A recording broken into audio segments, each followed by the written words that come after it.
Well, it's the 24th of March. It's 2 days after the terror attack at Westminster. Very noticeable in the backstories that are coming out now. The people that ran towards the point of danger and also towards the casualties were in the main serving military or former military and law enforcement. So,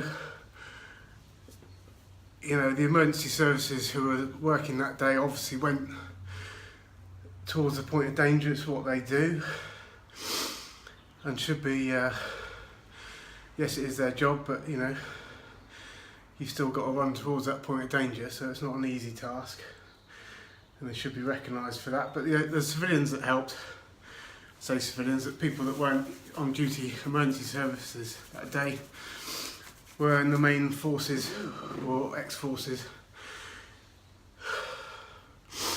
And I put something on Facebook today that, you know, anytime any of us could be caught up in one of these incidents. And people like myself, former Marine, former police officer, I'm going to run towards it. I'm not going to be running away from it, you know, unless I've got my son. If I've got my son, then I may be different.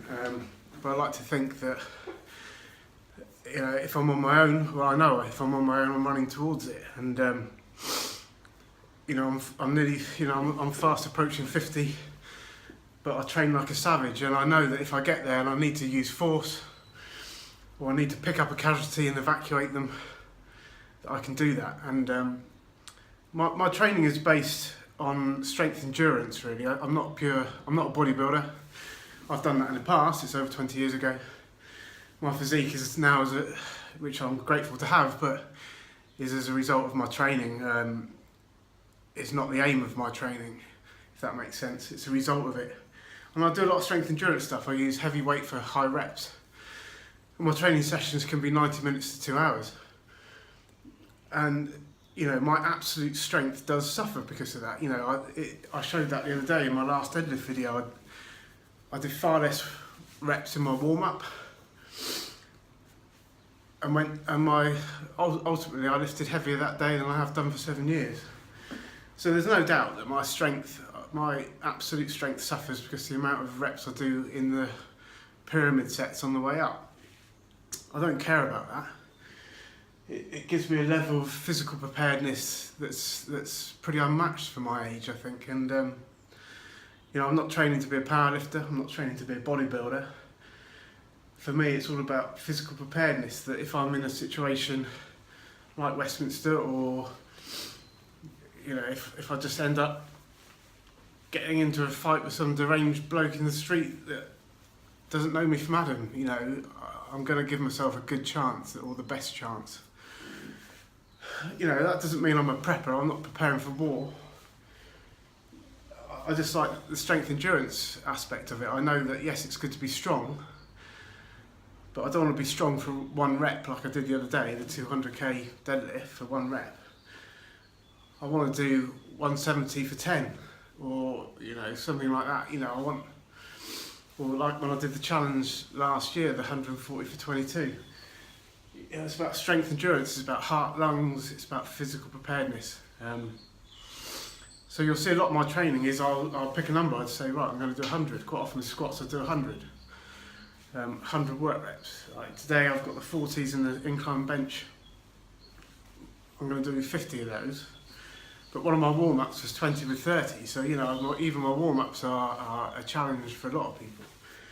So, you know, I suppose the message I wanted to put out on Facebook today and on this video is, I hate to use the word functional training because it conjures up an image of some lycra clad twat on a balance ball. Functional training for me is lifting, pushing, pulling heavy, and the ability to maintain that for a long period of time. You know, it's not about standing on one leg on a fucking bossy ball or something. It's about being able to lift somebody up and carry them.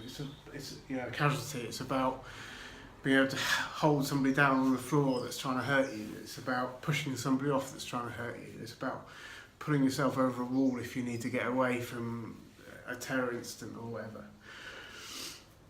Like I said, I'm not a prepper, but it's just about just giving yourself the best chance, you know, if something goes wrong. And I've been in a lot of dangerous situations through my careers.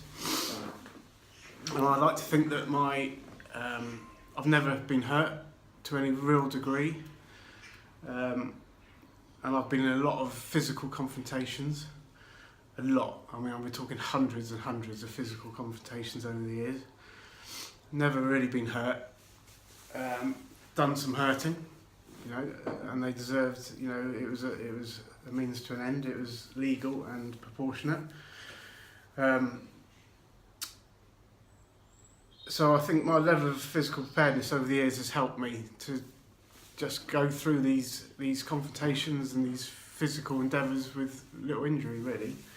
The worst injury I've had in recent years is falling off my bike. So, right, so carry on.